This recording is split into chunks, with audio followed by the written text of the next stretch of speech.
Against the gods अर्थात देवताओं के विरुद्ध। अध्याय 516 से 520।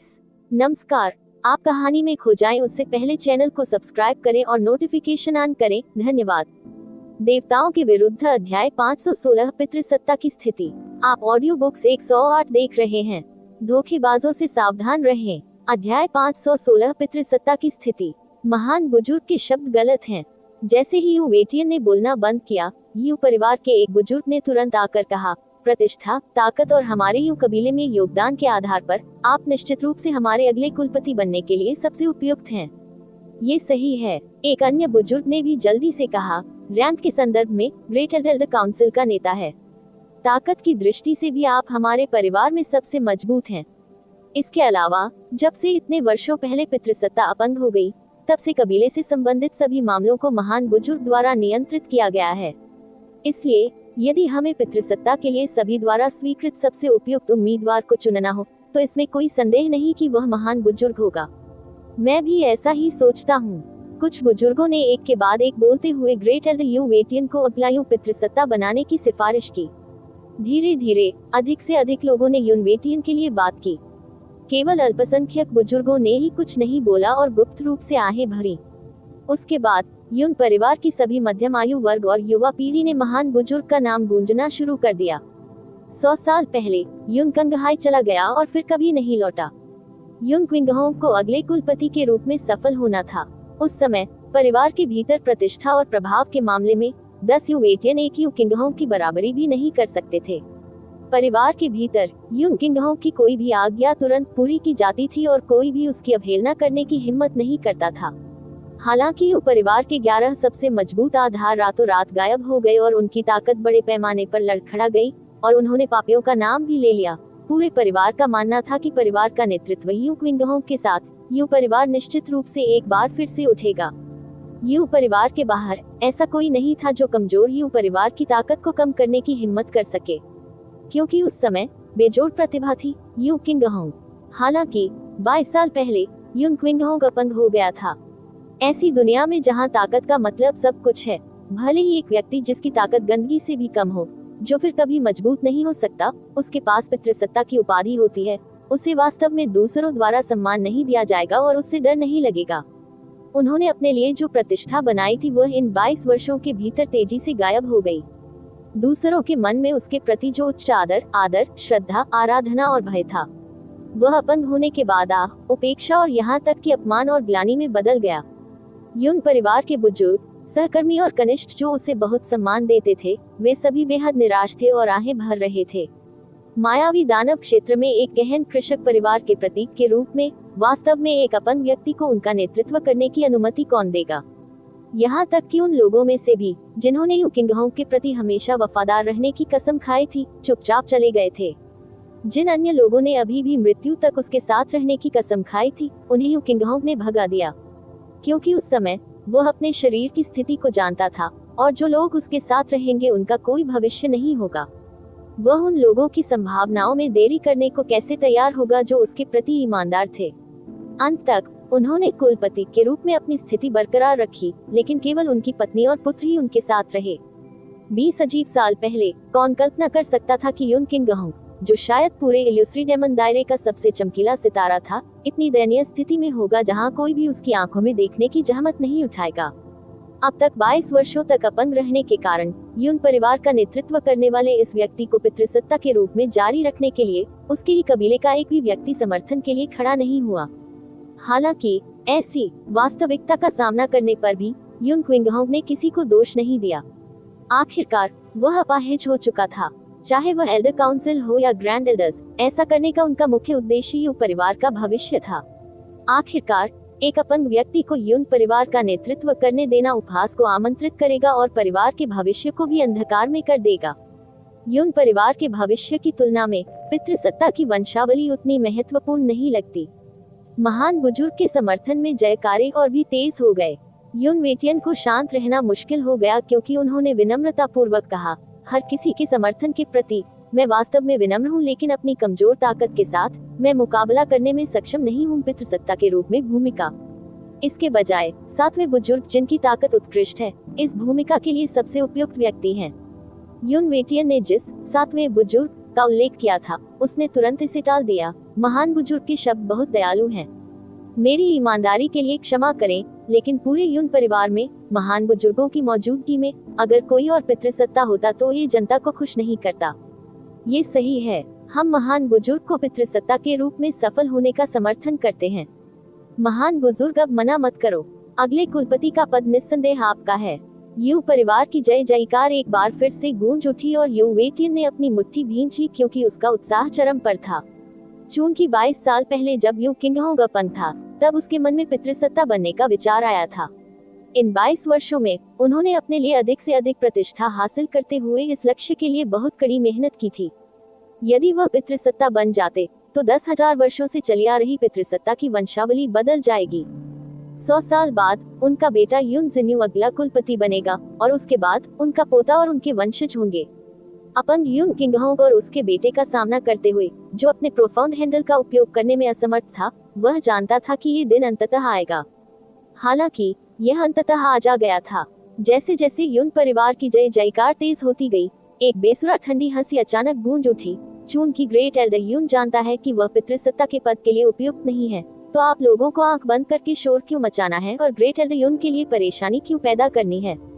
यदि ग्रेट एल्डर यून इसका विरोध नहीं कर सकते हैं और अपने शब्दों से पीछे हटने और स्वीकार करने का विकल्प चुनते हैं, तो जब यह फैल जाएगा तो क्या अन्य लोग ये गपशप नहीं करेंगे कि यून परिवार के ग्रेट एल्डर वास्तव में पितृसत्ता की स्थिति पर नजर गड़ाए हुए हैं, और यहाँ तक कि उन्होंने पाखंडी रूप से कार्य किया है।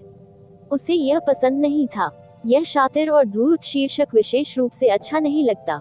क्या आप सहमत नहीं हैं? ग्रेट एल्डर यून मु युबाई के शब्द वास्तव में काफी शातिर थे।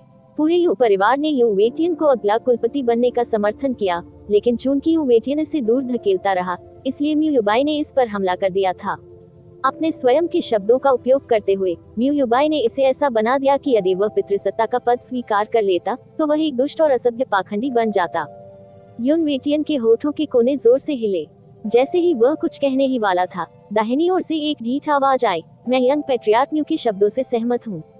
जो बोल रहा था वह हेलियन पेंग था और उसने अपनी त्रिकोणीय आंखें मूंद ली और धीरे से बोला, मैंने सुना है कि यू किंगहोंग के अपंग हो जाने के बाद महान बुजुर्गों ने यू परिवार के सभी मामलों को अपने हाथ में ले लिया। चाहे मामला कितना भी महत्वपूर्ण क्यों न हो, वे उसे स्वयं ही संभाल लेते थे। भले ही वह केवल एक महान बुजुर्ग हैं, उन्होंने स्वयं पितृसत्ता की तुलना में एक पितृसत्ता की तरह अधिक व्यवहार किया। टीएस एक दशक से भी अधिक पहले से मैंने पहले ही अफवाहें सुनी हैं कि उन परिवार के महान बुजुर्ग की नजर पितृसत्ता के पद पर थी।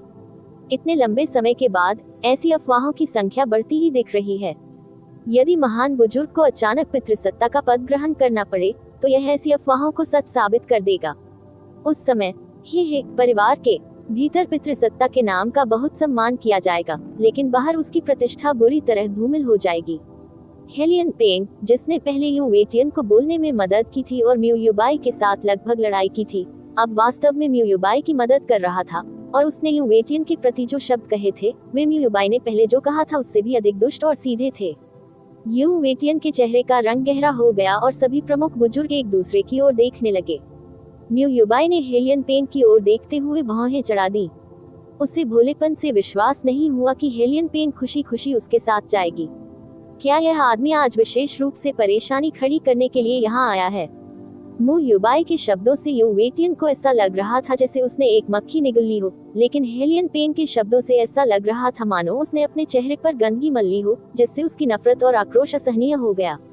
उसने सोचा कि अगर वह वास्तव में पितृसत्ता बनने का प्रयास करेगा तो उसे म्यू युबाई के प्रतिरोध का सामना करना पड़ेगा, लेकिन उसने कभी यह उम्मीद नहीं की थी कि म्यू युबाई के अलावा कोई हेलियन पेंग भी उसे रोकने की कोशिश कर रहा था।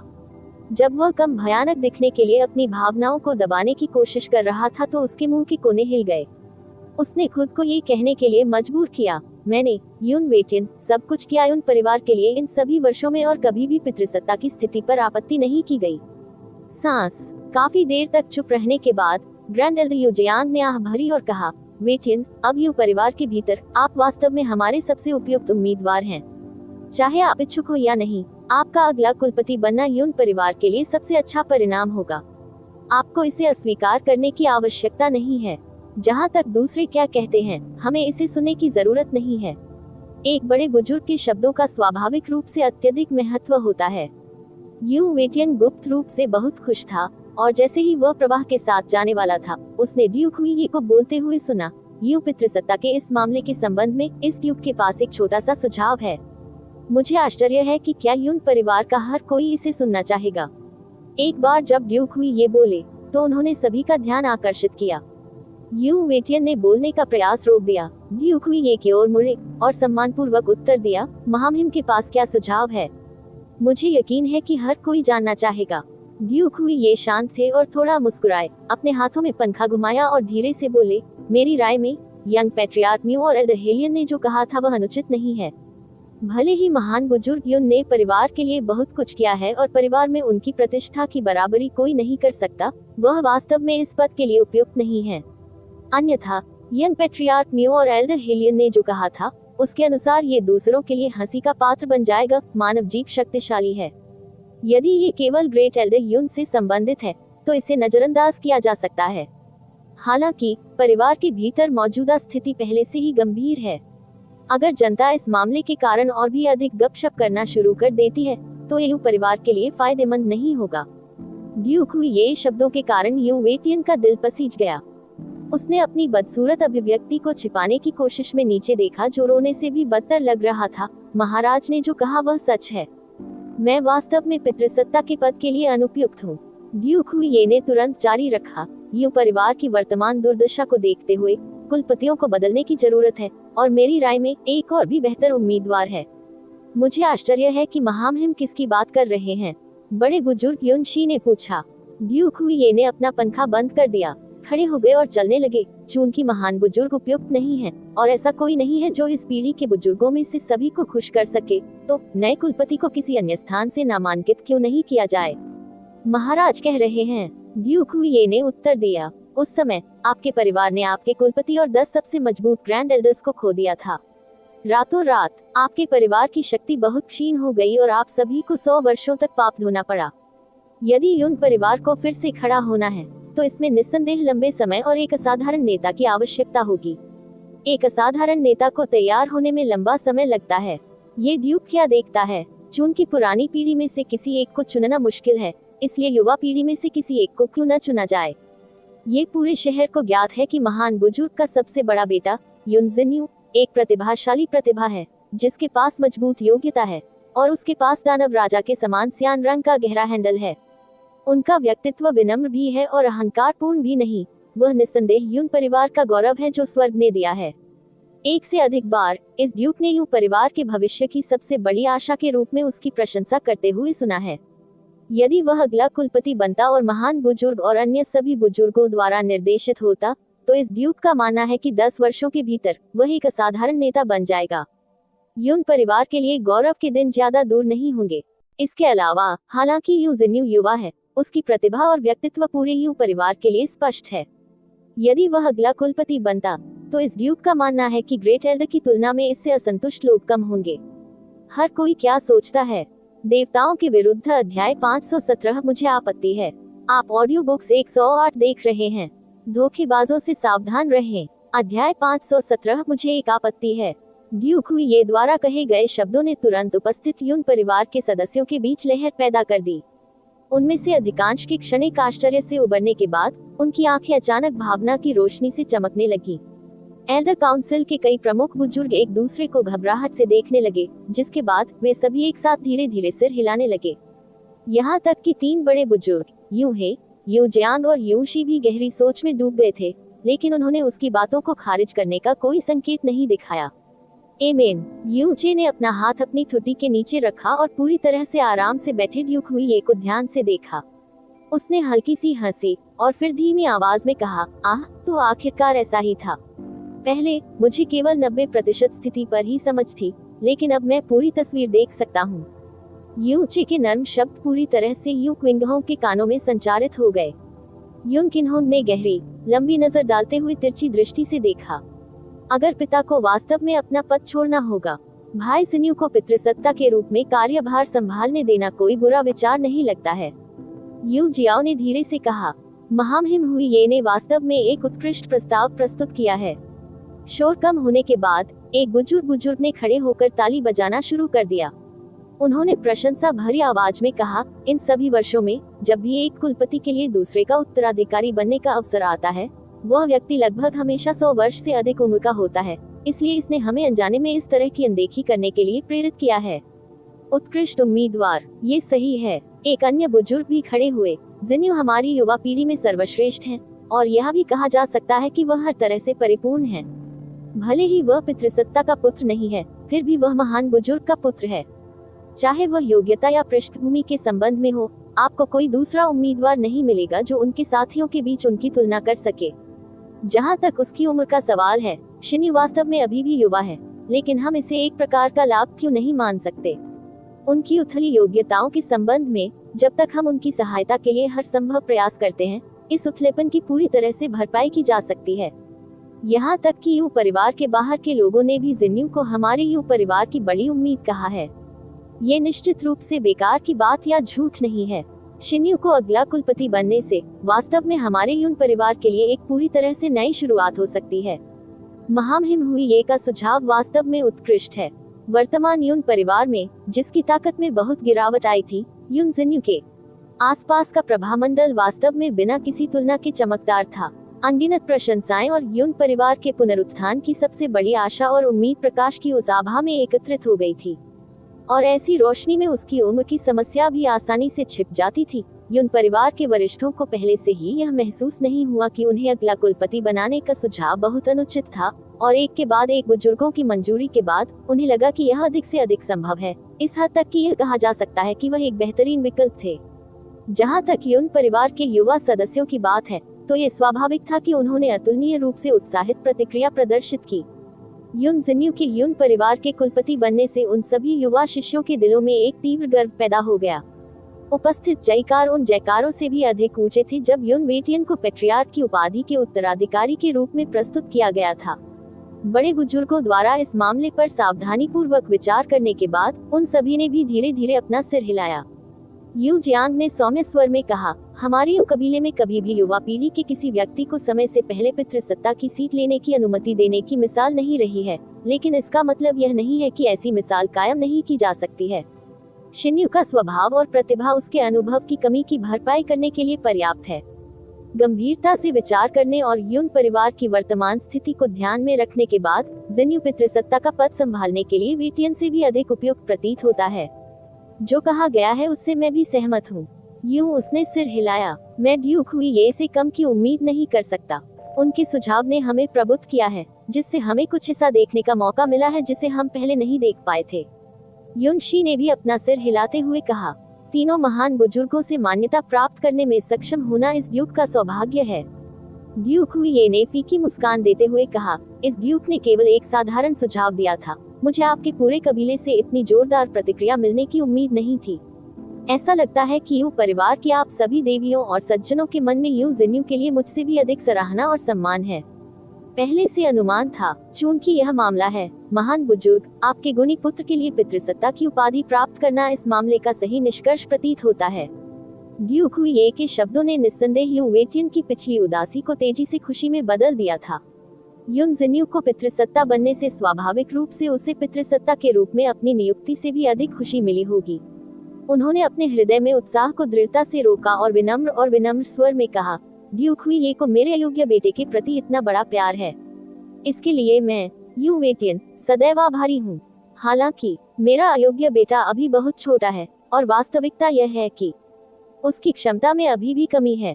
यून जिन्यू उठ खड़ा हुआ, और यह स्पष्ट था कि वह घाटे में था। उन्होंने सम्मानजनक स्वर में कहा, मेरे पिता ने जो कुछ भी कहा है वह सच है। ड्यूक हुई ये के लिए मुझे इतना बड़ा प्यार दिखाने के लिए शिन्यू शब्दों से परे बस आभारी है। हालांकि शिन्यू अभी 30 साल का भी नहीं हुआ है, और मेरी शक्ति, क्षमता और अनुभव अभी भी आवश्यक निशान से बहुत कम है, तो मैं नए कुलपति बनने की बड़ी जिम्मेदारी प्राप्त करने के योग्य कैसे हो सकता हूँ? शिन्यू सचमुच असहनीय रूप से उलझन में है। ओह, ड्यूक हुई ये की मुस्कुराहट तुरंत कम हो गई और जल्द ही उनके चेहरे पर एक अप्रसन्नता झलकने लगी। उन्होंने ठंडी खर्राटे लेते हुए कहा, हम ऐसा लगता है कि ये अफवाहें आखिरकार केवल अफवाहें हैं। इस ड्यूक ने मूल रूप से सोचा था कि आप यून जिन्यू वास्तव में एक अतुलनीय प्रतिभा हैं, जिसे यू परिवार को स्वर्ग द्वारा प्रदान किया गया था, लेकिन ऐसा लगता है कि आप इससे अधिक कुछ नहीं हैं। युन परिवार वर्तमान में जीवन और मृत्यु के बीच की सीमा पर मौजूद है। पूरा युन परिवार आपको इतना भारी बोझ सौंपने को तैयार है, यहाँ तक कि 3 बड़े बुजुर्गों ने भी अपनी सहमति दे दी है। लेकिन अफसोस, आप में इस कार्य को करने का साहस भी नहीं है। आह, ये बहुत बुरा है कि तथाकथित युन परिवार की महान आशा एक मजाक से ज्यादा कुछ नहीं है। ये आशा महज एक मूर्खता है जिसे सभी लोग तुच्छ समझते हैं। ड्यूक हुई के शब्दों के कारण युन जिन्यू का चेहरा गहरे लाल रंग का हो गया। उसने अपनी मुठ्ठियां कसकर भींच लीं और दांत पीसते हुए कहा, जिन्यू नहीं पहचानता कि महामहिम ने अभी क्या कहा है। युन परिवार का पुनरुद्धार करना मेरे जीवन की सबसे बड़ी इच्छा है। अगर मुझे यह इच्छा पूरी करने की इजाजत दी जाए तो मैं इसे पूरा करने के लिए कोई भी कीमत चुकाने में संकोच नहीं करूंगा। इस ड्यूक ने कभी भी उन बेकार शब्दों को सुनने की जहमत नहीं उठाई जो मेरी जानकारी में हैं। ड्यूक हुई ने मंद मुस्कान के साथ उत्तर दिया, ये ड्यूक केवल एक चीज जानना चाहता है, यू परिवार के कुलपति की यह स्थिति, क्या आप इसे लेने की हिम्मत करते हैं? मेरी हिम्मत है, मैं हिम्मत क्यों नहीं करूंगा। जैसे कि उसे ड्यूक हुई के शब्दों से गंभीर झटका लगा हो, यू जिन्यू की झिझक गायब हो गई और उसने बेहद दृढ़ और निर्णायक तरीके से उत्तर दिया।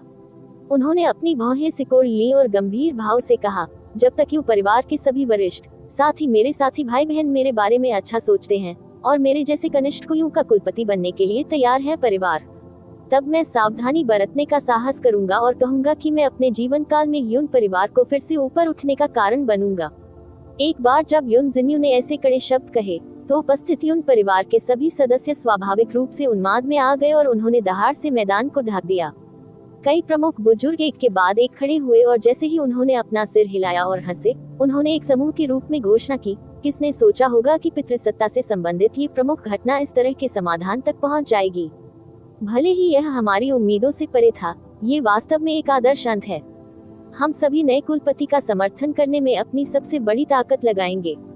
युन वेटियन ने एक लंबी सांस खींची और अतुलनीय रूप से उत्तेजित स्वर में कहा, चूंकि यह वर्तमान स्थिति है, अगर मेरा अयोग्य बेटा अभी भी इनकार करना चाहता है तो यह एक दिखावा और कायरतापूर्ण कार्य प्रतीत होगा। और आज से ये भारी बोझ मेरे अयोग्य बेटे के कंधों पर आ गया है। मैं उसका पिता होने के नाते अपने पिछले प्रयास से 10 गुना अधिक प्रयास करूंगा, इस उम्मीद में कि ये पिता और पुत्र हमारे युन परिवार के पतन को कायम रखने के दोषी नहीं बनेंगे। युन परिवार के भीतर के सभी लोग जानते थे कि इस पारिवारिक प्रतियोगिता का असली मकसद उनके कुलपति को बदलना था, और इससे पहले सभी ने मान लिया था कि नया कुलपति युन होगा वेटियन। किसने सोचा होगा कि ड्यूक हुई के आग्रह के तहत वे एक ऐसे निष्कर्ष पर पहुंचेंगे जो और भी अधिक सही प्रतीत होगा। ड्यूक हुई ने बड़ी हंसी उड़ाई और कहा, किसी कबीले के लिए कुलपतियों को बदलना मूल रूप से एक बड़ा मामला है जिसे उस परिवार के भीतर निपटाया जाता है। इस ड्यूक को यह उम्मीद नहीं थी कि एक सती प्रस्ताव देने वाले एक अजनबी के रूप में मेरे प्रस्ताव को युन परिवार के सभी उपस्थित सदस्यों से मान्यता मिलेगी। ये ड्यूक बहुत खुश है और बेहद सम्मानित है, और चूंकि यह मामला इस ड्यूक द्वारा उठाया गया था, इसलिए इस ड्यूक के मन में भी इसे पूरा होते देखने की तीव्र इच्छा है। चूंकि उपस्थित सभी लोगों को लगता है कि युन जिन्यू पितृसत्ता की भूमिका निभाने के लिए सबसे उपयुक्त उम्मीदवार हैं, और युन परिवार के हर एक सदस्य, जिसमें बड़े बुजुर्ग और मुख्य बुजुर्ग भी शामिल हैं, आने वाले सम्मानित अतिथियों को सहन करना होगा गवाह। तारे वास्तव में एक साथ आ गए हैं और हर कोने से लोग साक्षी के रूप में एकत्र हुए हैं। चूंकि ऐसा है, मुझे समझ नहीं आता कि हमें इसी दिन, इसी समय नए कुलपति के उत्तराधिकार के समारोह को पूरा करने के लिए आगे क्यों नहीं बढ़ना चाहिए। सब लोग, क्या तुम्हें कोई आपत्ति है? इस पूरी प्रक्रिया में वर्तमान कुलपति युन क्विंगहोंग का उन पर सबसे कम ध्यान गया। किसी ने उससे उसकी राय नहीं पूछी और किसी ने उसकी भावनाओं की परवाह नहीं की, क्योंकि भले ही वह कुलपिता था, वह बहुत पहले ही एक बेकार अपंग बन गया था जिसे एक भिखारी भी नजरअंदाज कर सकता था, क्योंकि कम से कम एक भिखारी तो चल फिर सकता था उसकी अपनी शक्ति के तहत। इस सुझाव को कि युन जिन्यू को नया कुलपति बनना चाहिए, पूरे युन कबीले से जोरदार अनुमोदन प्राप्त हुआ और विरोध में एक भी शब्द नहीं कहा गया। और जिसने ये सुझाव दिया था, जिसने इसे निष्कर्ष तक पहुंचाया था, वह स्वयं ड्यूक हुई थे। इसलिए किसी के लिए भी यह महसूस करना कठिन था कि यह अनुचित था। वास्तव में वर्तमान स्थिति को देखते हुए किसी के आपत्ति जताने की बात तो छोड़िए, उपस्थित लोग किसी भी तरह से अपनी आपत्ति व्यक्त करने की हिम्मत भी नहीं कर पाएंगे। हालांकि जब हर कोई पुराने पितृसत्ता के पतन और नए पितृसत्ता के उद्घाटन की शुरुआत को देखने की कगार पर था, तो एक अज्ञानी व्यक्ति था जो उठ खड़ा हुआ। मुझे आपत्ति है। इन 4 नर्म शब्दों ने अत्यंत मजबूत मर्मज्ञ प्रभाव डालने के लिए गहन ऊर्जा की शक्ति का उपयोग किया, और शोर शराबे के माहौल के बीच ये हर किसी के कानों में स्पष्ट रूप से संचारित हो गया, और यहाँ तक कि महान शोर शराबे को तुरंत शांत कर दिया। सभी की निगाहें एक साथ उस आवाज के मूल की ओर घूम गईं। यूचे खड़ा हुआ और तेजी से 5 कदम आगे बढ़ गया। उन्होंने ड्यूक हुई ये और यून वेटियन को, जिनका उन्होंने सामना किया था, हल्की सी मुस्कान दी, जबकि उसी समय उन्होंने खुद को भीड़ की नजरों के सामने उजागर कर दिया। यूचे आखिरकार 2 महीने तक यू परिवार के साथ रहा था। भले ही यून परिवार के एक बड़े हिस्से ने उसे कभी नहीं देखा था, लेकिन उन सभी ने सुना था कि यूनचे यून क्विंगहोंग का गॉडसन बन गया था। ये सिर्फ इतना था कि एक अपंग पितृसत्ता का गॉडसन उन लोगों का ध्यान आकर्षित करने के लिए पर्याप्त नहीं था। यूं परिवार, उनका अचानक बाहर निकलना और धरती को हिला देने वाले 4 शब्द कहना, मुझे आपत्ति है, जिससे हर कोई स्तब्ध रह गया। हालांकि उसके बाद सदमे से भरी निगाहों की जगह उपहास से भरी निगाहों ने ले ली, और थोड़ी मात्रा में शार्डन फ्रूट भी नहीं था। ये बच्चा कौन है? उसे आपत्ति है। अरे, उसका क्या मतलब है? वह अपने आप को क्या समझता है? वह क्या सोचता है कि जो लोग उसके सामने खड़े हैं वे कौन हैं? ओह, ये यूकिंगहोंग का धर्मपुत्र लगता है। क्या ऐसा हो सकता है कि यह व्यक्ति किसी प्रकार का मंदबुद्धि हो? अरे, शायद वह सिर्फ कुछ सुर्खियां चुराना चाहता है। हे, बोलना आसान है, लेकिन देखते हैं अब आप नतीजों को कैसे संभालते हैं। यह एक शो देखने का समय है।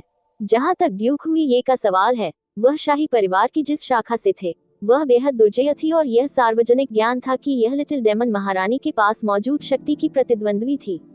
यहाँ तक कि यून परिवार के प्रतिष्ठित बुजुर्ग को भी युवा ड्यूक के प्रति विनम्र और सम्मानजनक होना पड़ता था, और उसे अपमानित करने का कोई संकेत दिखाने की हिम्मत नहीं होती थी। यहाँ तक कि जिन लोगों ने पहले कभी ड्यूक हुई ये के बारे में नहीं सुना था, वे अब भी समझेंगे कि उनकी पृष्ठभूमि किस तरह की थी। इसलिए जब उन्होंने पूछा कि क्या किसी को कोई आपत्ति है, तो किसी ने नहीं सोचा था कि कोई वास्तव में आगे बढ़ेगा। ये निस्संदेह एक करारा तमाचा था ड्यूक हुई ये के चेहरे पर पहुंचाया गया। बड़े भाई, यून जियाओ घबराकर रोने लगा। क्या वह यूनचे को पीछे खींचने के लिए आगे बढ़ा था? यून किंगहोंग ने उसे रोकने के लिए अपना हाथ बढ़ाया, जिसके बाद उसने चुपचाप अपना सिर हिला दिया। ओह, ड्यूक हुई ये ने भी स्वाभाविक रूप से यह उम्मीद नहीं की थी कि कोई ऐसा व्यक्ति होगा जो एक अलग धुन गाने को तैयार होगा। इसके अलावा ऐसा तब हुआ जब पूरे यून परिवार ने उनके द्वारा किए गए प्रस्ताव को मान्यता दे दी थी। वह घूमा और लापरवाही से अपनी आंखों से यूचे को मापा। ऐसी आवाज में जिसमें केवल मनोरंजन था और गुस्सा नहीं, उन्होंने कहा, और आप हैं? यून वेटियन ने अपनी आंखें यूनचे पर टिका दी और उसकी भौहें सिकुड़ गईं। फिर उन्होंने ये कहते हुए जारी रखा, महामहिम हुई ये व्यक्ति वास्तव में हमारे यून परिवार का हिस्सा नहीं है। इसके अलावा वह केवल एक पालक पुत्र है जिसे 2 महीने पहले यून किंगहोंग ने गोद लिया था। हमें ये भी पता नहीं है कि यह आदमी कहाँ से आया है, लेकिन ड्यूक हुई ये कृपया इस पर ध्यान न दे कि वह क्या कह रहा है। इस समय यू वेटियन ने यू किंगहोंग को पैट्रियार्क के रूप में संबोधित करना भी छोड़ दिया था और सीधे उन्हें यून किंगहोंग कहा था। पालक पुत्र, ड्यूक हुई ने बेहोश होकर अपनी आंखें सिकोड़ ली। ये वास्तव में अजीब है। इस ड्यूक ने यूं परिवार के किसी व्यक्ति को पालक बच्चे को लेने के बारे में कभी नहीं सुना है। पैट्रियार्क्यून ने ऐसी मिसाल कायम की है। ऐसा लगता है कि पैट्रियार्क्यून के इस पालक पुत्र में वास्तव में कुछ बेहद असाधारण गुण होने चाहिए। तुम मेरी झूठी तारीफ कर रहे हो, यूचे ने हंसते हुए कहा। वह ड्यूक हुई ये की शक्तिशाली आभा के सामने पूरी तरह से स्थिर रहा, जैसे कि वह किसी ऐसे व्यक्ति का सामना नहीं कर रहा था जो भ्रामक दानव क्षेत्र के शिखर पर खड़ा था, बल्कि एक सहकर्मी का सामना कर रहा था जो और अधिक सामान्य नहीं हो सकता था। मैं हूँ केवल कोई नहीं, इसलिए ड्यूक हुई स्पष्ट रूप से मुझे नहीं पहचानते। भले ही मैं यून परिवार का सदस्य नहीं हूँ, मेरा उपनाम भी यून है, मेरे नाम के साथ चे है। यू वेटियन ने गहराई से कहा, आज हमारे यू परिवार के लिए एक प्रमुख घटना है। आपका उपनाम यू है या नहीं, इसका कोई मतलब नहीं है, क्योंकि आप अभी भी एक बाहरी व्यक्ति हैं, जिसे हमारे यू परिवार के मामलों में दखल देने का कोई अधिकार नहीं है। अपने अपराध के लिए तुरंत ड्यूक हुई ये से माफी मांगे, फिर चिल्लाएं। अन्यथा आपका वह गॉडफादर भी आपकी रक्षा नहीं कर पाएगा। यू परिवार के बड़े बुजुर्ग ने बहुत गुस्से में डांट लगाई, और यहाँ तक कि बाकी युवा पीढ़ी को पसीने से लथपथ होकर डर से कांपना पड़ा। हालांकि यूचे ने केवल उस पर एक उदासीन नजर डाली और अभिव्यक्ति में कोई बदलाव किए बिना कहा, मैं यू परिवार का सदस्य नहीं हूँ, नहीं मैं डेमन इंपीरियल सिटी का नागरिक हूँ। मैं 2 महीने पहले ही डेमन इंपीरियल सिटी पहुंचा हूं और यून जियो को शहर के बाहर घात से बचाने के लिए आया हूं। यून जियाओ और मैं संगत थे, इसलिए हम शपथ भाई बन गए। चूंकि मैंने उनके बेटे को बचाया, यू पितृसत्ता ने मुझे अपने दत्तक पुत्र के रूप में स्वीकार कर लिया। चूंकि मैं पितृसत्ता का धर्मपुत्र बन गया हूँ, तो मुझे यू परिवार का आधा सदस्य माना जा सकता है। यदि आप बाहरी लोगों के बारे में बात करना चाहते हैं, तो मेरा मानना है कि यह ड्यूक ये सच्चा बाहरी व्यक्ति होना चाहिए, है ना? यदि कोई बाहरी व्यक्ति कुछ शब्दों में यू परिवार के पितृसत्ता के उत्तराधिकार का फैसला कर सकता है, तो मैं, एक आधा अंदरूनी सूत्र, को बोलने का अधिकार क्यों नहीं है?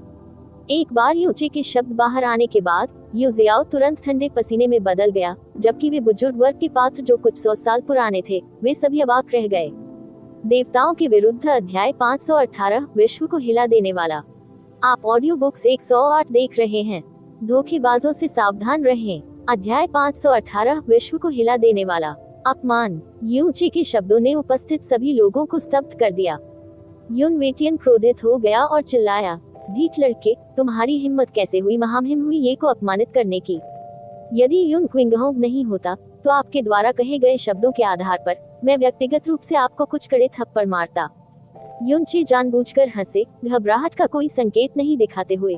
महान बुजुर्ग का गुस्सा वास्तव में महान है। क्या मैंने कुछ गलत कहा?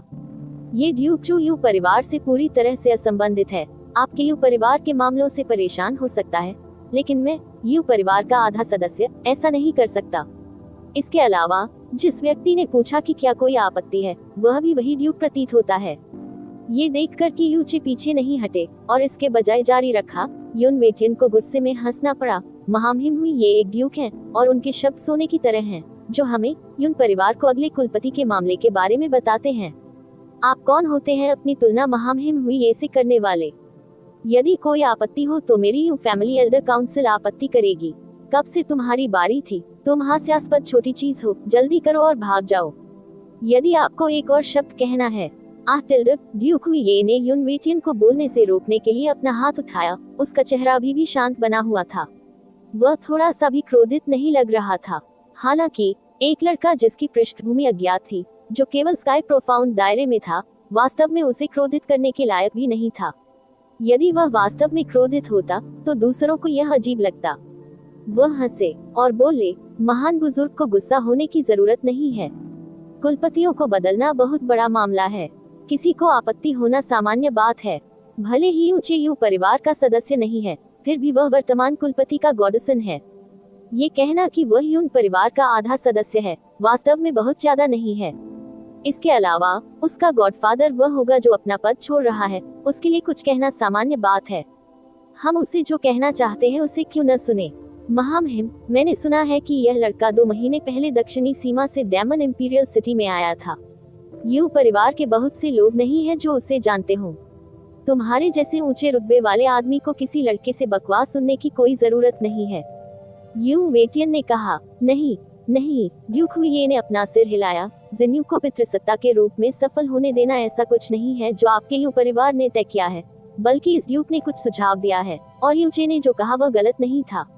ये ड्यूक अभी भी एक बाहरी व्यक्ति है और किसी बाहरी व्यक्ति द्वारा सुझाई गई किसी बात पर आपत्ति होना सामान्य बात है। इसके अलावा ये ऊंचे वर्तमान कुलपति का गॉडसन है।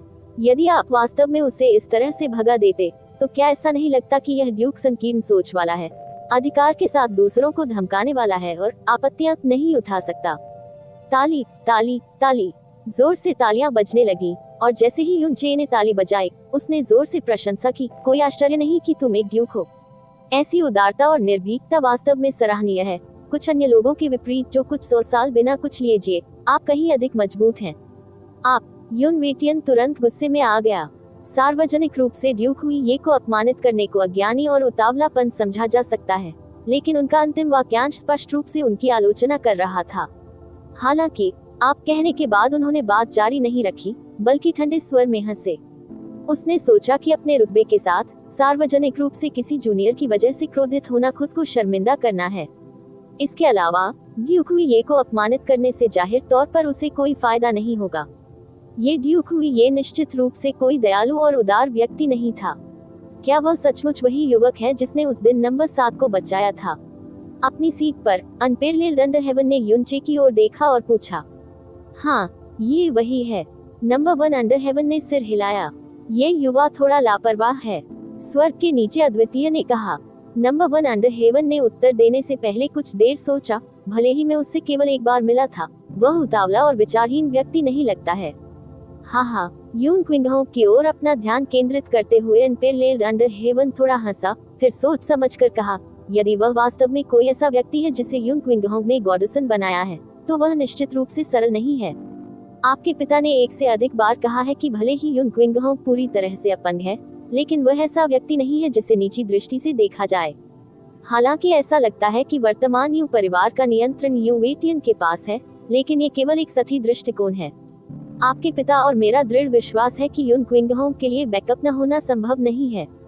यदि यून क्विंगहोंग इस बच्चे को अपने गॉडसन के रूप में स्वीकार करने को तैयार है, तो ये बच्चा निश्चित रूप से सामान्य नहीं है। स्वर्ग के नीचे नंबर 1। इस ड्यूक ने पहले कहा है कि यह ड्यूक कोई बेकार बकवास नहीं सुनना चाहता।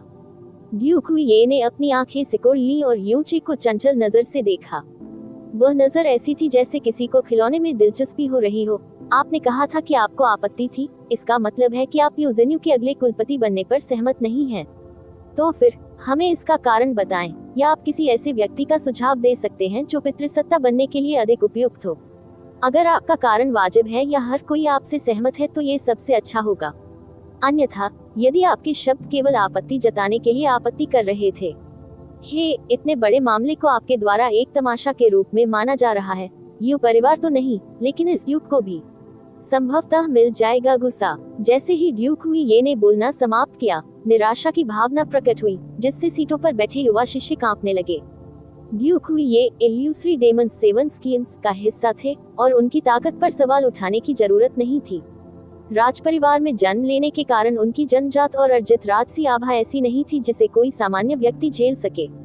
यूनचे को कोई आश्चर्य नहीं हुआ और उसने कहा, मैं यून परिवार का आधा सदस्य हूँ। स्वाभाविक रूप से मैं जो कुछ भी कहता और करता हूँ वह यून परिवार के लिए है। कुलपति परिवार का सबसे महत्वपूर्ण नेता होता है। कुलपति का चुनाव पूरे परिवार के भविष्य को प्रभावित करता है। यह ऐसा मामला नहीं है जिसमें थोड़ी सी भी लापरवाही की इजाजत दी जा सकती है।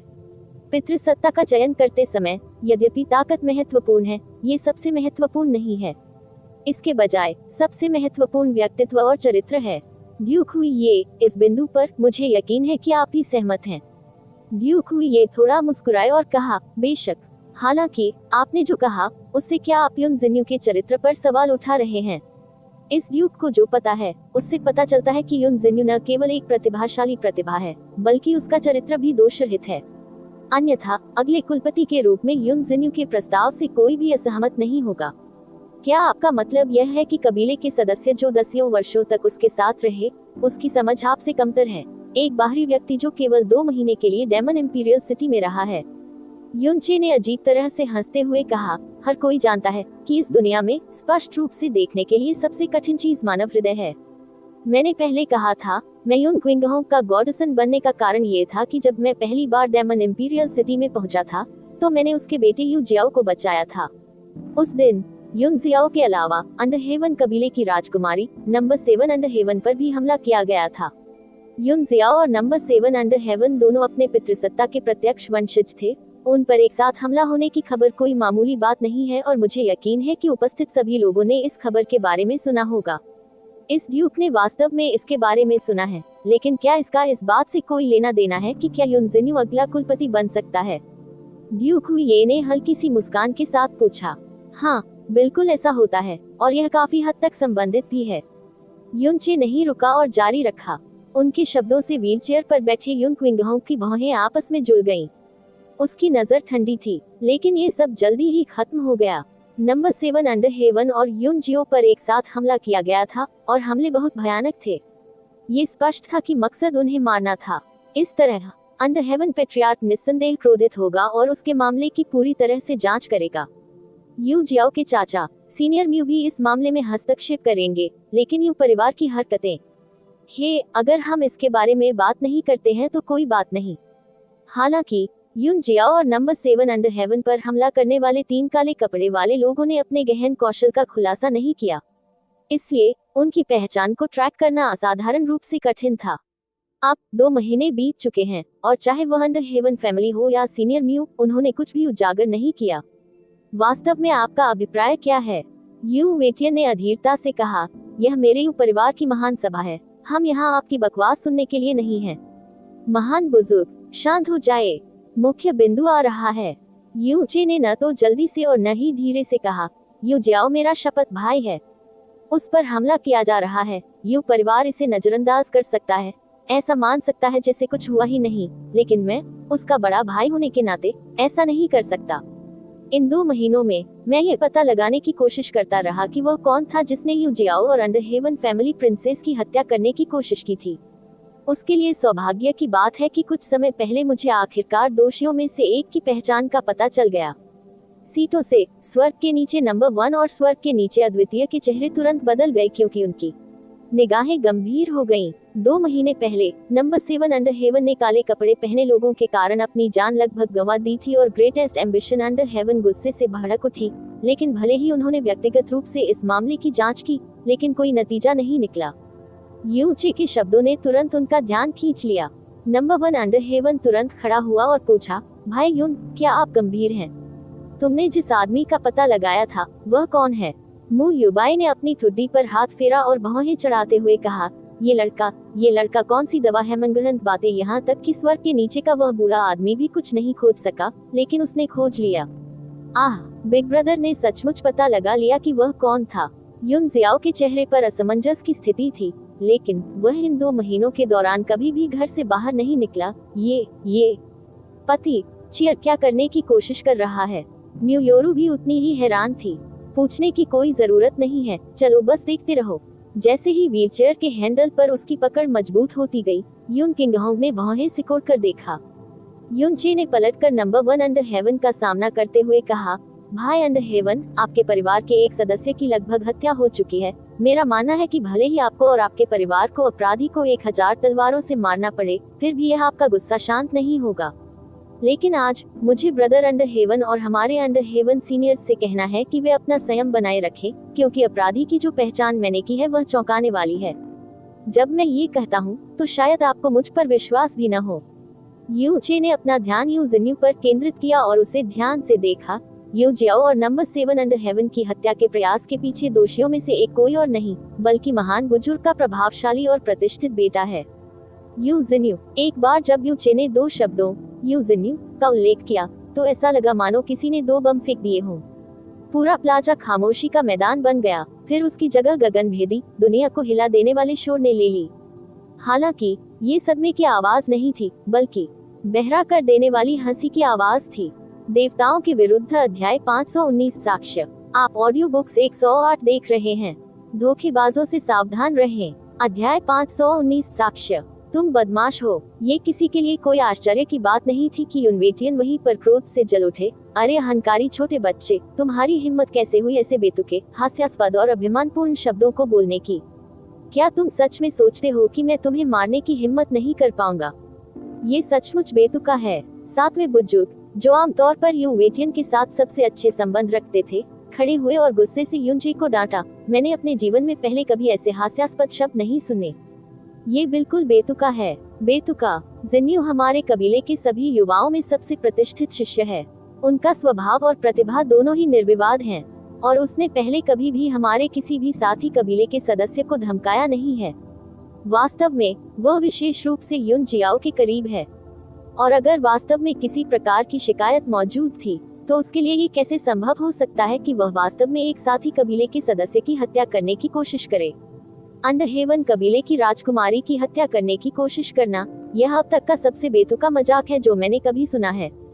ये वास्तव में हास्यास्पद और एक ही समय में पीड़ादायक है। आह, ये सचमुच इस बूढ़े आदमी को क्रोधित करता है। युन परिवार के एक वरिष्ठ, जो सैकड़ों वर्ष के थे, ने आह भरी।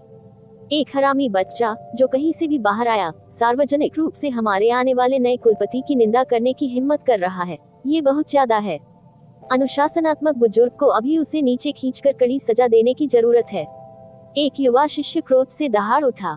उनके शब्दों पर तुरंत भारी प्रतिक्रिया हुई और हर तरह का उपहास, दुर्व्यवहार और गुस्से की चीखें सुनाई देने लगी।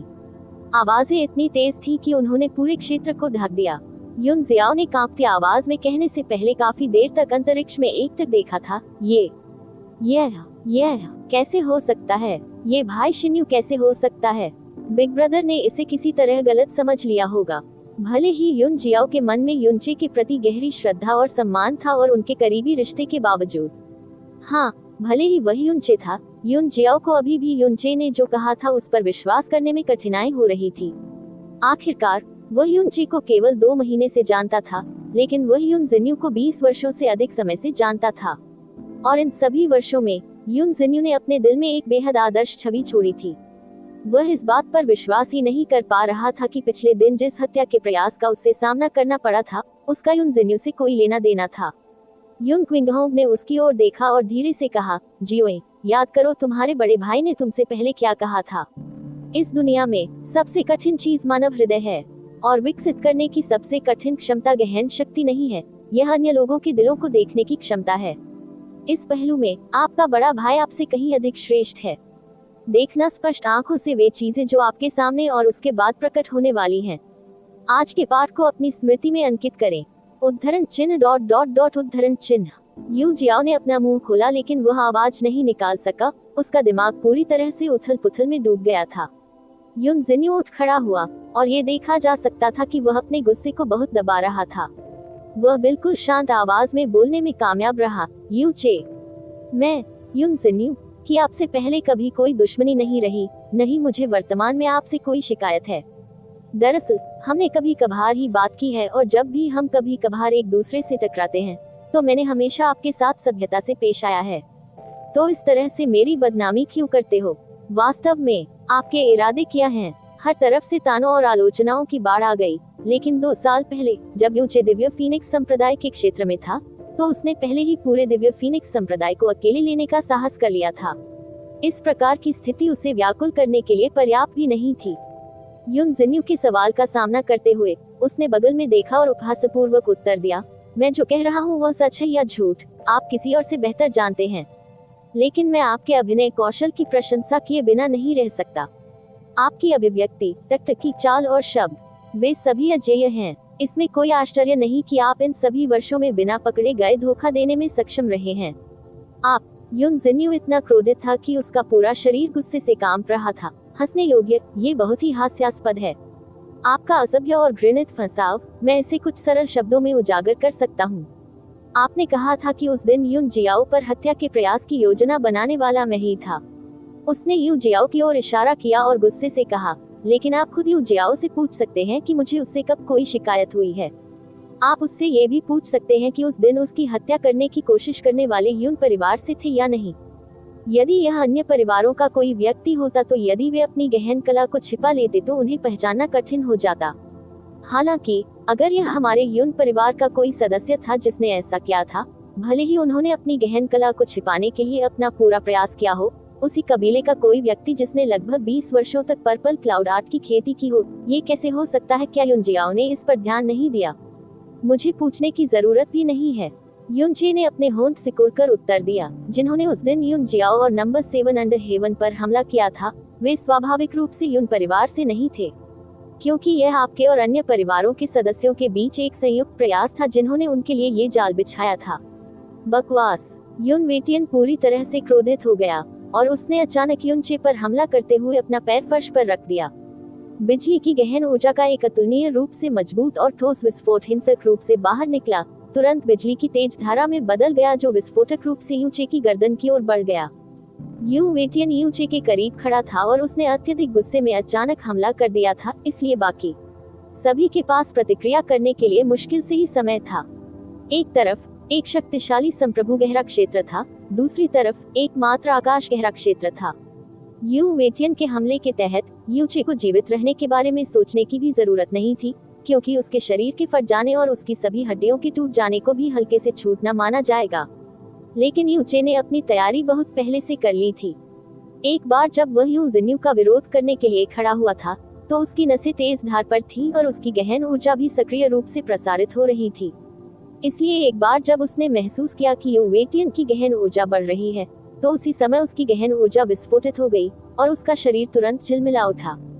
सस युन वेटियन की बिजली के कट ने जगह को नष्ट कर दिया और युनचे की छवि को भी छिन्न भिन्न कर दिया। हर कोई अंतरिक्ष की ओर घूर रहा था और यहाँ तक कि युन वेटियन खुद भी एकटक देखता रह गया, क्योंकि उसे भी स्पष्ट रूप से नहीं दिख रहा था कि युनचे ने उस हमले से कैसे बचा लिया था।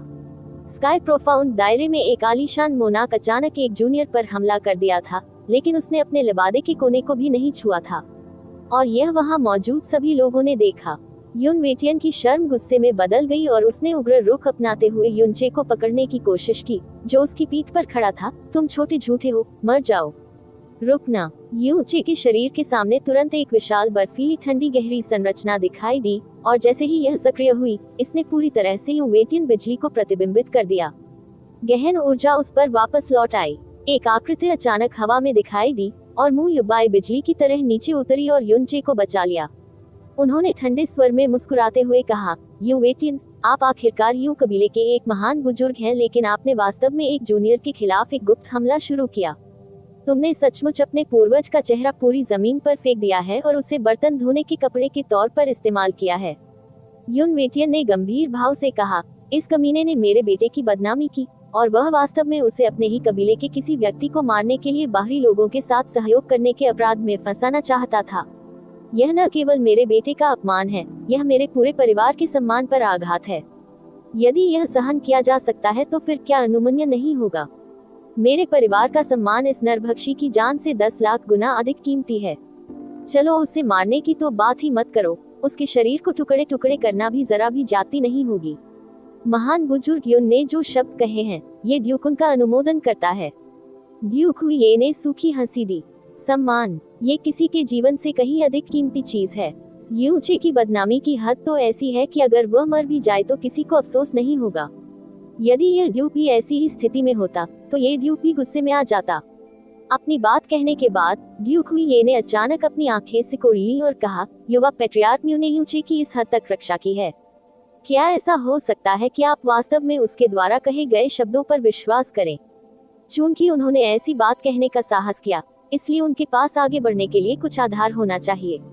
मु युबाई ने युन वेटियन को ठंडी नजरों से देखा। उसके खत्म होने का इंतजार नहीं कर रही थी, बल्कि अचानक एक भयानक प्रहार कर रही थी। आह, क्या ऐसा हो सकता है कि आप इसे दोषी विवेक पर कार्य करना कहेंगे?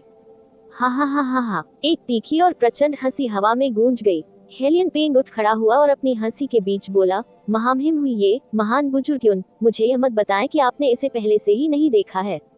ये स्पष्ट है कि यह पूर्व कुलपति स्पष्ट रूप से अपनी सीट छोड़ने को तैयार नहीं है, क्योंकि उसने देखा कि नए कुलपति को लोगों का समर्थन प्राप्त है और उसका स्वर्गारोहण निकट है। वह चिंतित हो गया और सेब की गाड़ी को परेशान करने के लिए इस तथाकथित पालक पुत्र को आगे बढ़ाया। लेकिन ये तथाकथित पालक पुत्र वास्तव में बहुत दयनीय है। उसे केवल अन्य लोगों द्वारा उपयोग किया जाने वाला तोपचारा माना जाता है। नए कुलपति को पद संभालने से रोकने के लिए उन्होंने वास्तव में ऐसे बेहद हास्यास्पद आरोप लगाए। हा हा हा हा, सच में यह मुझे इतनी जोर से हंसाता है कि मेरे दांत दुखने लगते हैं। हेलियन पेन का उपहास वास्तव में उचित और निष्पक्ष लग रहा था, इसलिए तुरंत कई लोगों ने अपनी स्वीकृति व्यक्त करना शुरू कर दिया। मु युबाई का चेहरा काला पड़ गया और उसने ठंडे स्वर में कहा, हेलियन पेन, क्या तुम सचमुच मौत को दावत दे रहे हो? ओह, क्या इसलिए कि मैंने तुमको सबके सामने बेनकाब कर दिया है, इस कारण तुम्हारी लज्जा क्रोध में बदल गई है? हेलियन पेन की अभिव्यक्ति उपहास से भरी हुई थी। उन्होंने स्वर्ग के नीचे बैठे इम्पेरियल्ड की ओर रुख किया और कहा, एल्डर इम्पेरियल्ड, आपके सम्मानित कबीले की राजकुमारी भी 2 महीने पहले यूजियो पर हत्या के प्रयास में शामिल थी। मुझे लगता है कि यह स्पष्ट होगा कि किसी भी अन्य व्यक्ति से ज्यादा आप ये जानना चाहेंगे कि पर्दे के पीछे का सच्चा आदमी कौन है। लेकिन ये कहना कि युन जिन्यू ही वह व्यक्ति था जो तार खींच रहा था, ऐसे बेतुके शब्द, यहाँ तक कि आप भी उन पर विश्वास नहीं कर पाएंगे। क्या मैं सही हूँ? अनपेरलेल्ड अंडरहेवन ने शांति से कहा, खाली शब्दों में स्वाभाविक रूप से समझाने की शक्ति का अभाव होता है। मैं केवल ठोस सबूतों पर भरोसा करूंगा। युनचे, चूंकि तुमने कहा है कि इन सब के पीछे युन जिन्यू ही बदमाश है, तो तुम्हारे पास खुद को साबित करने के लिए क्या सबूत है? प्रमाण? वह केवल अपने चुनाव की पूर्व संध्या पर नए कुलपति के नाम को काला करने की कोशिश कर रहा है। उसके पास क्या सबूत होगा? एल्डर इम्पेरियल्ड, क्या आप वास्तव में विश्वास करते हैं कि वह हमारे देखने के लिए कुछ ठोस सबूत निकाल सकते हैं? हेलियन पेंग ने ऐसी आवाज में कहा जिसमें तिरस्कार झलक रहा था। ड्यूक हुई ने ठंडी हंसी निकाली और कहा, हम, चूंकि यंग पेट्रियार्क म्यू वास्तव में आपकी रक्षा के लिए आगे आए हैं, यूचे, ये ड्यूक आपको एक मौका देगा। आपने कहा कि 2 महीने पहले युन जियाओ और नंबर 7 अंडरहेवन पर हत्या के प्रयास के पीछे युन जिन्यू बदमाश था, तो आप इस ड्यूक को कुछ वास्तविक सबूत क्यों नहीं दिखाते? यदि यह कुछ ऐसा है जो उपस्थित सभी लोगों को आश्वस्त कर सकता है, तो यू परिवार स्वाभाविक रूप से यू जिन्यू के साथ निष्पक्ष रूप से व्यवहार करेगा।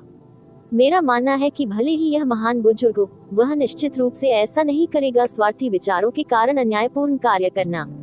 लेकिन यदि आप हमें कोई सबूत नहीं दिखा सकते हैं और आप केवल दुर्भावनापूर्ण रूप से युन जिन्यू की प्रतिष्ठा को धूमिल करने की कोशिश कर रहे हैं, तो युन कबीले की तो बात ही छोड़िए, यहाँ तक कि यह ड्यूक भी आपको हल्के में नहीं छोड़ेगा। 12 संरक्षक परिवारों के प्रतिष्ठित बेटे, हम किसी बाहरी व्यक्ति को बिना किसी अच्छे कारण के उसे अपमानित करने की अनुमति कैसे दे सकते हैं? यदि आप जिस साक्ष्य के बारे में बात कर रहे हैं, वह स्वाभाविक रूप से मेरे पास है।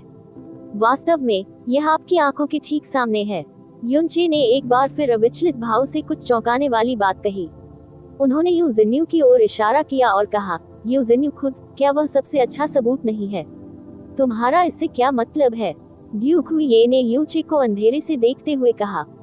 युनचे ने सौम्य स्वर में उत्तर दिया, संपूर्ण भ्रामक दानव विश्व जानता है कि युन परिवार के पास एक पूरी तरह से अद्वितीय विशेष क्षमता है, प्रोफाउंड हैंडल। और प्रोफाउंड हैंडल का उपयोग न केवल हमला करने के लिए किया जा सकता है, बल्कि इसका उपयोग किसी के दिमाग के संबंध में भी किया जा सकता है। यहाँ तक कि अगर यह कोई ऐसा व्यक्ति है जिसने अभी अभी गहन कलाओं की खेती शुरू की है, तो प्रोफाउंड हैंडल सोल सर्च शब्द उनके दिलों में गूंजना चाहिए। जब तक हम उसके दिमाग को पकड़ने और उसकी चेतना को मुक्त होने के लिए मजबूर करने के लिए प्रोफाउंड हैंडल सोल सर्च का उपयोग करते हैं, तब तक आप उससे जो भी पूछेंगे वह सच्चाई से जवाब देगा, झूठ या धोखे का कोई संकेत भी नहीं होगा। तब तक उसका यू जियाओ और नंबर 7 अंडरहेवन पर हत्या के प्रयास से कोई लेना देना है या नहीं, यह एक साधारण प्रश्न से हल हो जाएगा। और उस समय वह जो कुछ भी कहता है उसे इस दुनिया में सबसे निर्विवाद लौह साक्ष्य के रूप में गिना जा सकता है। देवताओं के विरुद्ध अध्याय 520 क्रोधित फटकार। आप ऑडियो बुक्स 108 देख रहे हैं।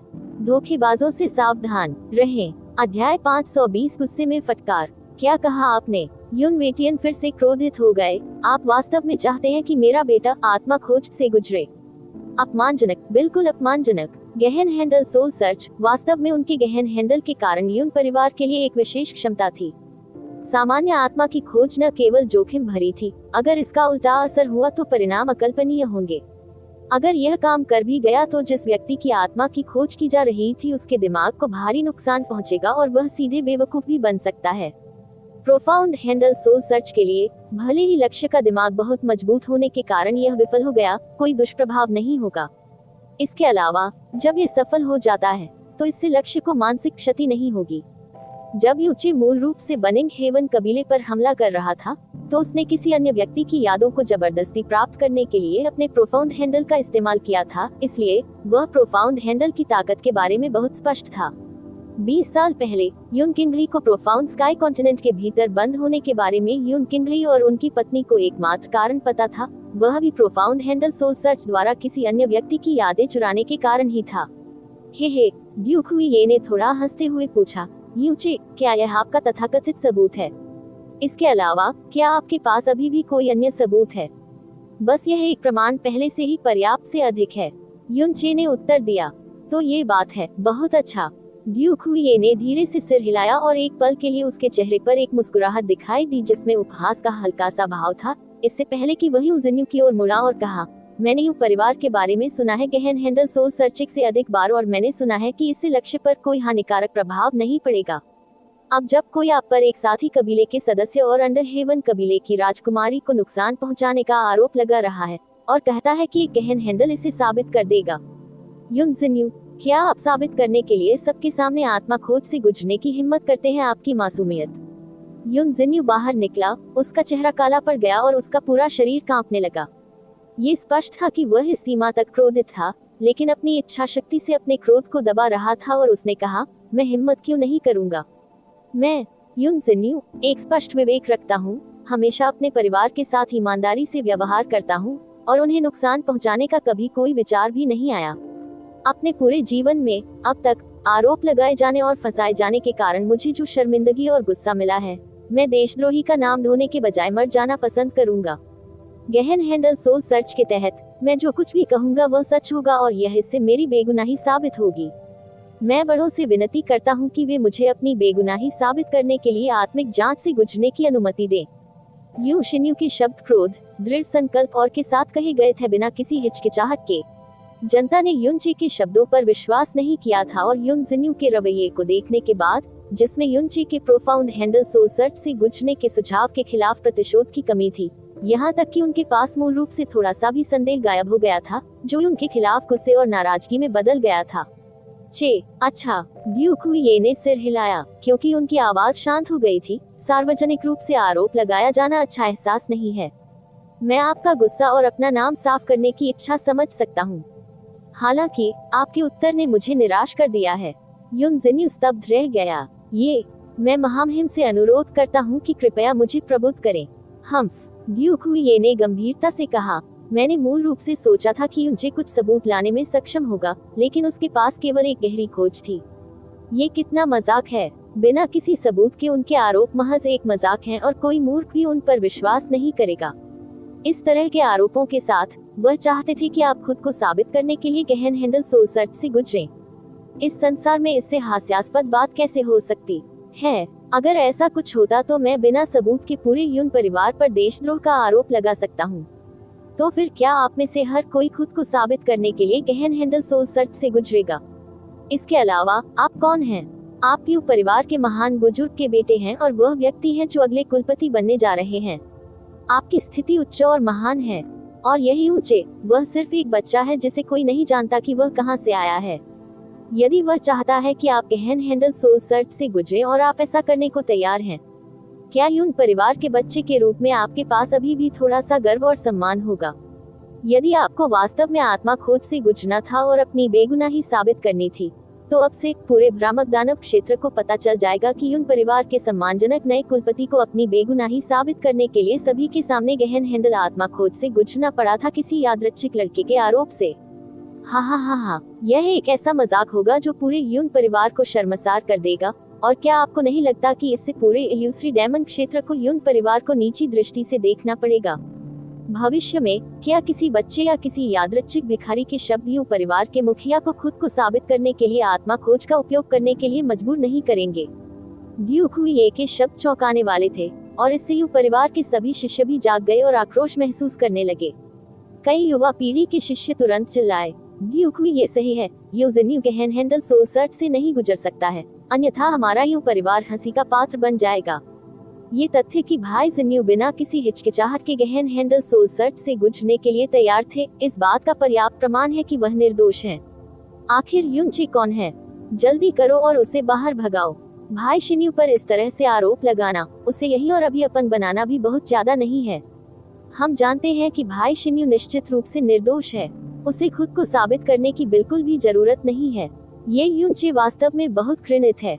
युन जिन्यू कांप उठा। थोड़ी देर तक स्तब्ध रहने के बाद उसने नीचे देखा और अपराध बोध से उत्तर दिया, महाराज ने मुझे अच्छी तरह सिखाया है। मैं केवल अपनी बेगुनाही साबित करने के बारे में सोच रहा था और बड़ी तस्वीर के बारे में नहीं सोचा था। मैंने अपने स्वार्थ के कारण लगभग पूरे युन परिवार को हंसी का पात्र बना दिया। हाँ, ड्यूक हुई ये हल्के से हंसे। मुझे पता है कि तुम कैसा महसूस करते हो, लेकिन ये तथ्य कि आप गहन हैंडल सोल सर्च से गुजरने को तैयार थे, आपकी बेगुनाही का पर्याप्त सबूत है। युनचे के मुंह की किनारी हिल गई और वह खुद पर ठठाकर हंसा। ये दो व्यक्तियों का शो वास्तव में दोषरहित है, यहाँ तक कि मैं भी लगभग उस पर विश्वास करने ही वाला था। युन वेटियन ने ड्यूक हुई ये की ओर अपनी मुट्ठियां फैलाई और उत्तेजित होकर कहा, ड्यूक हुई ये ने वह सब कुछ कहा था जो मैं कहना चाहता था। मेरे बेटे की बेगुनाही को युन परिवार की प्रतिष्ठा के समान स्तर पर कैसे रखा जा सकता है? भले ही उसे किसी ऐसे पापी का नाम लेना पड़े जिसने अपने साथी कुल को नुकसान पहुंचाया हो, इस गहन हैंडल सोल सर्च की अनुमति नहीं दी जा सकती। मैं अपने बच्चे को इस बारे में याद दिलाने के लिए महामहिम को धन्यवाद देता हूँ। हालांकि महामहिम मेरे बच्चे से ज्यादा बड़े नहीं हैं, लेकिन आप ऐसी स्थितियों से निपटने में मेरे बच्चे से कहीं बेहतर हैं। ड्यूक हुई ये थोड़ा हंसे और कहा, महान बुजुर्ग बहुत दयालु हैं। आरोपी पक्ष के रूप में यह कोई आश्चर्य की बात नहीं है कि क्रोध उसके दिमाग पर हावी हो गया, कि वह ठीक से सोच नहीं सका। मैं एक दर्शक हूँ और स्वाभाविक रूप से बड़ी तस्वीर को अधिक स्पष्ट रूप से देख सकता हूँ। हे। जैसे ही ड्यूक हुई ये ने बात खत्म की, एक व्यंग्यात्मक और असंगत हंसी गूंज उठी। ड्यूक हुई ने हेलियन पेन की ओर देखा और पूछा, बुजुर्ग हेलियन, आप किस बारे में हंस रहे हैं? हेलियन पेन खड़े हुए और व्यंग्यपूर्वक कहा, महामहिम, क्या आपको ये बेहद हास्यास्पद नहीं लगता? हालांकि युन परिवार का पतन हो रहा है, फिर भी वे 12 संरक्षक परिवारों में से एक हैं। लेकिन गार्जियन परिवार की पारिवारिक सभा में एक जंगली बच्चा वास्तव में परेशानी पैदा करता हुआ दिखाई दिया। इससे भी अधिक हास्यास्पद बात यह है कि वह अभी भी वहाँ पूरी तरह से ठीक खड़ा है। हा, अगर मेरे हेलियन परिवार में ऐसा होता तो बस तथ्य यह है कि उसने ऐसे आरोप लगाए। आइए पितृसत्ता के बारे में बात न करें, लेकिन अगर ऐसा होता तो भी एक सामान्य शिष्य को यदि यह हल्की सजा होती तो उसे वहीं अपंग कर दिया जाता, और यदि यह भारी होती तो उसे तुरंत मौत की सजा दी जाती। लेकिन ये युन परिवार हे वास्तव में भयावह, हास्यास्पद, फिर भी दयनीय है। उनके अभिभावक परिवार की आभा और महानता का कोई अंश कहाँ है? अगर मैं हंसना नहीं चाहता तो भी यह मेरे लिए कठिन है। हालांकि हेलियन पेन के शब्द व्यंग्यात्मक थे, वे सीधे मुद्दे पर थे, जिससे तुरंत उपस्थित सभी बुजुर्ग और शिष्य शर्मिंदा हो गए, क्योंकि उन्होंने यूचे को गुस्से से देखा। युन वेटियन तुरंत आगे बढ़े और आदेश दिया, एनफोर्समेंट एल्डर, जल्दी करो और इस लड़के को पकड़ो जिसके इरादे दुर्भावनापूर्ण हैं। जो कहा गया था उसे सुनकर प्रवर्तन बुजुर्ग उड़ गए और मंच पर उतरे। जैसे ही वही ऊंचे की ओर भागने वाला था, एक शांत लेकिन थोड़ी आधिकारिक आवाज सुनाई दी, रुको। हालांकि आवाज बहुत गंभीर नहीं थी और उसमें ज्यादा भावनाएं नहीं थी, लेकिन इसके कारण एनफोर्समेंट एल्डर को रुकना पड़ा। ऐसा इसलिए था क्योंकि यह आवाज युन क्विंगहोंग से आई थी। यू क्विंगहोंग, आखिरकार आपने बात कर ही ली। मैंने सोचा था कि आप इस शो को अंत तक देखेंगे। युन वेटियन हंसे और उन्होंने युन क्विंगहोंग को उनके नाम से भी बुलाया। यह क्या है? क्या आप अपने इस साहसी और लापरवाह तथाकथित गॉडसन की रक्षा करने जा रहे हैं, या क्या उसके कार्य वास्तव में आपकी इच्छाएं हैं? आप ठीक कह रहे हैं, मैं वास्तव में उसकी रक्षा करने जा रहा हूँ। यू क्विंगहोंग ने शांति से कहा और सीधे युन वेटियन की ओर देखा। उनकी शांत दृष्टि ने युन वेटियन को एक अधिकारपूर्णता का एहसास कराया जो नहीं होना चाहिए था, क्योंकि उनका शरीर अनियंत्रित रूप से तनावग्रस्त हो गया था। प्रवर्तन बुजुर्ग, पद छोड़ें, यू क्विंगहोंग ने कहा। उन शब्दों को सुनकर प्रवर्तन बुजुर्ग स्तब्ध रह गया और उसने महान बुजुर्ग की ओर देखा। ये देखकर कि वह नहीं हिला, युन क्विंगहोंग ने भौहें चढ़ा दी और उसकी आवाज तुरंत गहरी हो गई, नीचे हटो। ये 2 शब्द कठोर नहीं थे, लेकिन यू परिवार के शिष्यों के कानों में वे गड़गड़ाहट के समान बहरे थे, और सभी बुजुर्गों ने यू क्विंगहोंग को सदमे में देखा। 20 साल से अधिक समय तक अपंग रहने के बाद यू क्विंगहोंग ने नेतृत्व किया था एकांतप्रिय जीवन और पारिवारिक मामलों की शायद ही कभी परवाह करते थे। उन्होंने कभी किसी को डांटा भी नहीं था, और यह पहली बार था कि युवा पीढ़ी के शिष्यों ने अपने अपंग कुलपति को ऐसी आधिकारिक आज्ञा देते हुए सुना था। एनफोर्समेंट एल्डर का शरीर कांप उठा और उसने तेजी से पीछे हटने से पहले घबराहट में हाँ कहा। युन क्विंगहोंग की नजर युन जिन्यू पर पड़ी और उन्होंने शांत लेकिन निर्विवाद स्वर में कहा, यू जिन्यू, मंच पर कदम रखें और गहन हैंडल सोल सर्च प्राप्त करने के लिए तैयार रहें। जैसे ही युन क्विंगहोंग के शब्द सामने आए, हर कोई स्तब्ध रह गया और जगह बेचैन हो गई। ड्यूक हुई की भौहें तन गईं और उन्होंने थोड़े गुस्से वाले स्वर में पूछा, पैट्रियार्कियों, इसका क्या मतलब है? मेरा क्या मतलब है? आप कौन होते हैं परवाह करने वाले? युन क्विंगहोंग ने शांत भाव से उत्तर दिया, यह मेरे युन परिवार का मामला है और मुझे आपकी यहाँ इशारों में बात करने की जरूरत नहीं है। पूरे अखाड़े की बड़बड़ाहट तुरंत सन्नाटे में बदल गई और हर कोई आश्चर्य से घूरने लगा और सोचने लगा कि क्या उनके कानों में कोई समस्या है। युन क्विंगहोंग ने वास्तव में इस ड्यूक हुई को डांटा था, और वास्तव में उसका चेहरा छोड़े बिना उसे डांटा था। ड्यूक हुई का चेहरा तुरंत काला पड़ गया और वह ठंडे स्वर में हंसा, पैट्रियार्कियों, आपने मेरे प्रति इतना अपमानजनक व्यवहार करने का साहस किया। हम्फ। युन क्विंगहोंग ने इस बात को ठंडे दिमाग से हंसते हुए कहा, तो क्या हुआ अगर मैं आपके प्रति असम्मानजनक हूँ? मेरे यू परिवार के मैदान में कदम रखने के क्षण से लेकर अब तक क्या आपने मुझे, पितृसत्ता को, कोई सम्मान दिया है? मैं आपके पिता की ही पीढ़ी से हूँ, और मेरे पिता प्रतिष्ठित दानव राजा हैं। उनकी राजा की उपाधि भी इसी प्रकार की है। आपके दादा के समान वरिष्ठता। अतीत में जब आपके पिता ने मुझे देखा था, तब भी उन्हें आज्ञाकारी रूप से मुझे बिग ब्रदर कहकर बुलाना पड़ता था। मेरे द्वारा तुम्हें पाठ पढ़ाना स्वाभाविक ही है, और तुम, एक कनिष्ठ, मेरे यून परिवार में प्रवेश कर गए, फिर भी मुझ पितृसत्ता का सम्मान नहीं किया। इसके बजाय आपने लगातार मेरे सामने मेरे पारिवारिक मामलों में हस्तक्षेप किया। आपकी हरकतें जंगली और अहंकारी हैं, और अब आप अपने प्रति असम्मानजनक होने के लिए भी मुझसे सवाल करते हैं। क्या आपके पिता आमतौर पर आपको इसी तरह पढ़ाते हैं? हम्फ, आप अपने पिता, दादा और पूरे इल्यूश्री दानवशाही परिवार के लिए अपमानजनक हैं। वास्तव में आपने उनका सारा चेहरा खो दिया है। इस तरह के और अपडेट के लिए कृपया हमारे चैनल ऑडियो बुक्स 108 को सब्सक्राइब करें और नोटिफिकेशन सक्षम करें। धन्यवाद।